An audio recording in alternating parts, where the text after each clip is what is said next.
தேனி மாவட்டம் உத்தமபாளையம் அருகே ஆனைமலையான்பட்டி பாலோடை பகுதியைச் சேர்ந்த குமரேசன் விவசாயம் செய்து வருகிறார். இவருக்கு மாரீஸ்வரி என்ற மனைவியும் கிஷோர்குமார் என்ற மகனும் உள்ளனர். கிஷோர்குமார் தேனியில் உள்ள தனியார் நிறுவனம் ஒன்றில் ஏசி மெக்கானிக்காக பணியாற்றி வந்துள்ளார்.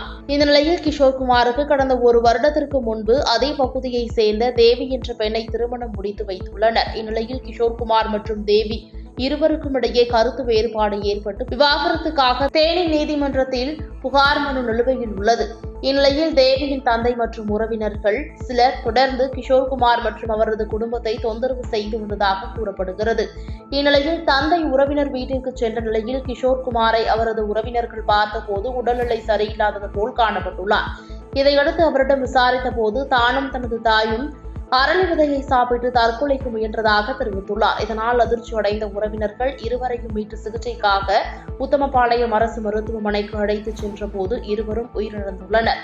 இதுகுறித்து தகவல் அறிந்து வந்த காவல்துறையினர் இருவரின் உடலையும் கைப்பற்றி பிரேத பரிசோதனைக்காக அனுப்பி வைத்து வழக்குப்பதிவு செய்து விசாரணை மேற்கொண்டு வருகின்றனர். பாதகம் செய்பவரை கண்டால் நாம் பயங்கொள்ளலாகாது பாப்பா. மோதி மிதித்து விடு பாப்பா, அவர் முகத்தில் உமிழ்ந்து விடு பாப்பா. அண்மை செய்திகளை உடனுக்குடன் தெரிந்து கொள்ள இணைந்திருங்கள் இயம்நாடு தொலைக்காட்சியுடன்.